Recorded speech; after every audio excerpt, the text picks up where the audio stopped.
in 2017, my family adopted a dog, a white feral mutt who we call Nancy, and we're basically in love with her. And what's wonderful about one of the wonderful things about having a dog is that I meet all kinds of people that are entirely different from me and not in my social circles. So about a year ago, I noticed this tall man, about his maybe late 50s, early 60s, sitting in Riverside Park with this beautiful little Jack Russell Terrier puppy. And one day, my dog insisted that we go over to see their dog, or that dog, and we did, and I met Joe and his dog, Bruno. And Joe and I often walk together, and he's a really nice, interesting guy. He comes from rural Texas, and he's a early childhood educator, and he's actually set up like lots of early childhood programs. But, you know, as we started talking, we kind of dug into our lives a little bit, and what I found out is that Joe grew up with an abusive father. And his father would do things like on his mother's birthday would give his mother his favorite power tool, or would give his mother a gun that he wanted. So Joe called him a narcissist. And it sounds like he was a narcissist. That abuse pretty much, the sort of long-term abuse in Joe's growing up, pretty much defined his life, even after he grew up and left home.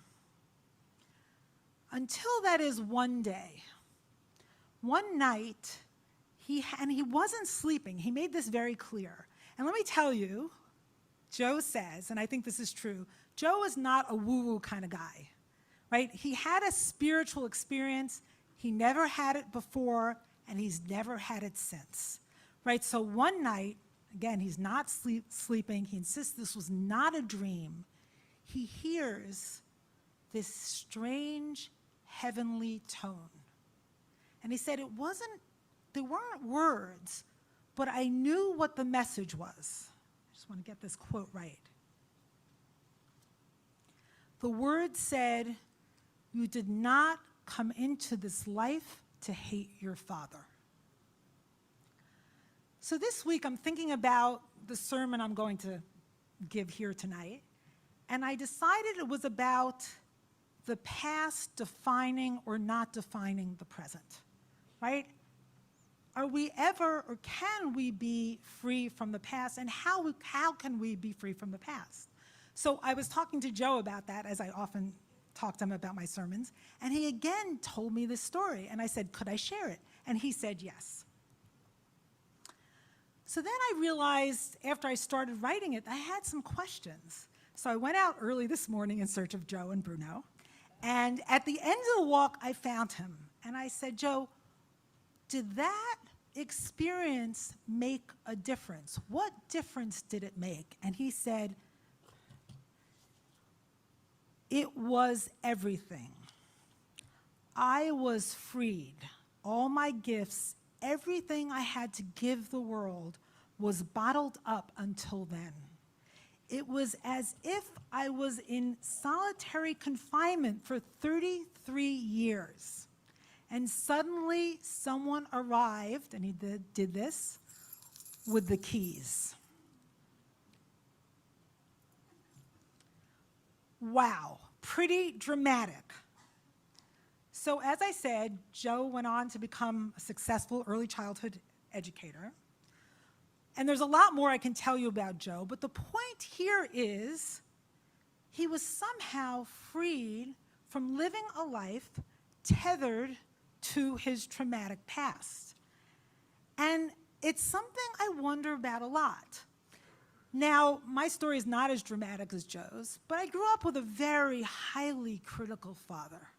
And I remember once, I think I was in 8th grade, I came home with a report card, and I had lots of grades because I had like 4 English classes and 5 Hebrew classes, 5 religious classes, and they were all A's except for 2 B's. And my father flew into a rage. So, and he was just highly critical. Now, I want to tell you just parenthetically that I understand all these years later a lot about my father and about his difficult growing up, and I have a lot of compassion for him. But that critical voice is still in my head. And I often wonder, like, how can we be released, right, after so many years, for some of us, still carrying around certain voices or experiences in our bodies, in our minds, in the voices that we hear. Now, Joe had this traumatic, not only traumatic, but dramatic experience, and I'm not going to wait for something like that happening. But I want to say that in this week's Parsha, there is a lesson about not living in the past. Now, if you've been paying attention to the Torah, and this week's Parsha is Pinchas, almost every single week there's an episode, and sometimes two, where the Israelites want to go back to Egypt. The leeks, the watermelons, the garlic, right? At one point in Numbers 4, they actually organize and appoint some leaders and say, let's go back to Egypt. They are very, to say the least, past-focused. They want to go backwards. And God and Moshe keep saying, I've got a promise. I've got a promised land. Why are you looking backwards when you're supposed to go forwards? So that's the trope. That's the pattern until this week. And this week, something dramatic happens. 5 daughters, the daughters of Slavkad, get up. Their names, and let's say their names, all right? Because they're strange names, but I want you to get to know them. Noah, Milcah, Cohler, Tirzah, Machlah. So here's their story. Their father, Slavkad, died in the wilderness. They have no brothers. And because they're in an ancient patriarchy, they have an inheritance problem. So what do? It says in the Torah, they come close, vatikravna, and they stand, v'ta'amodna, before Moses, Eleazar the priest, the chieftains, and the entire people of Israel. Now, I have a hard time getting up in front of like this size crowd. I can't imagine getting up before a whole nation. Crazy courage. And what do they say? Our father died in the wilderness. He was not one of the faction of Korach's faction, which banded together against Adonai, but died for his own sins, and he left no sons. Let not our father's name be lost to his clan just because he had no sons. Give us a holding. Give us a holding among our father's kinsmen. Avinu met b'midbar, v'hu lo haya b'toch ha'eda hano'adim al Adonai ba'adat Korach, ki b'chet'o met, uvanim lo hayu lo. Lama yigara shem Avinu b'toch mishpachto, ki ein lo ben. Tana lanu achuza b'toch achei Avinu. So Moses hears the plea and has no idea what to do. This is unprecedented. 5 young women getting up in front of the whole community and saying, give us an inheritance. So Moshe approaches God with their plea, and God says, yes. And you could just imagine God waiting all these years for an Israelite who actually wants to go forward and talk about inheritance and talk about legacy. God says, yes, the daughters of Slavkad speak rightfully and justly. Yes, you are to give them a hereditary holding in the midst of their father's brothers. Ken benot Slavkad dovrot, naton titen lahem achuzat nachala betoch achei avihem, v'ha'avarta et nachalat avihen lahen.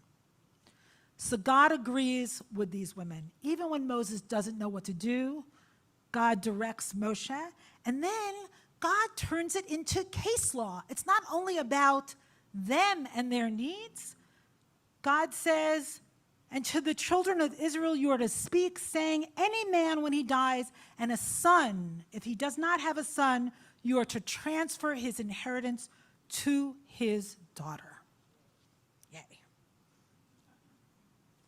So the daughters of Slavkad have the courage of making a claim relating to themselves and their own family, but in insisting on their legacy, they affect a whole nation. Now, to go back to my question, What does this have to do with living a life determined by the past as opposed to going forward? Well, everything, I would say. The Israelites until now have been defined by the past. They yearn for Egypt. They even try to go back to Egypt. And they live in constant fear as if they are still living under the thumb of their slave master. They can't imagine a different way.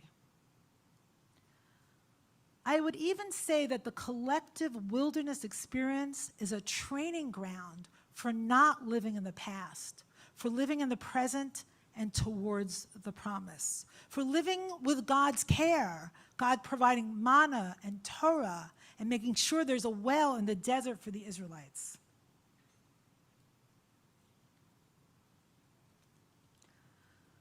But for most of us, it's a long, slow process from living in the past to living in the future. I take hope from Viktor Frankl, who was a 20th century psychologist and Holocaust survivor. And he says, between stimulus and response, there is a space. In that space is our power to choose our response. In our response lies our growth and our freedom. So every time I feel the past coming up in my body through fear or tension, I ask myself, is this real? Is this really the present? Or is this the past? There's something that is really interesting here about the daughters of Slavchad. Their father's name is Shadow of Fear. He's from the generation that lived through slavery, the generation that will not go into the promised land. But somehow, Mr. and Mrs. Slavchad had the courage, actually the foresight, to name their daughters for something that was beyond the shadow of fear.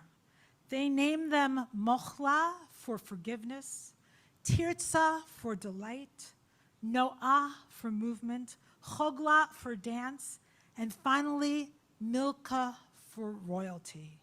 Perhaps they instilled in their daughters, even though they could not feel it themselves, a sense of royalty, a sense of I can stake a claim in the ground and ask for what I need. These parents could not quite live beyond the past, but they gave their daughters a gift of freedom. I can hear those keys jangling. I can see the daughters walking together into the wilderness. I imagine them forgiving their parents for their fears and shadows, moving joyfully, even dancing in the wilderness, delighting in the adventure that they are on. I can see them, each of them understanding that they are royalty, understanding that they have a right to ask for what they need. They are leading the way. Let us follow them. Follow them out of slavery, out of the past, out of solitary confinement. Follow them into the promise, a promise each of us has a right to. That is our legacy, the promise that the future can be different than the past for each of us and for all of us.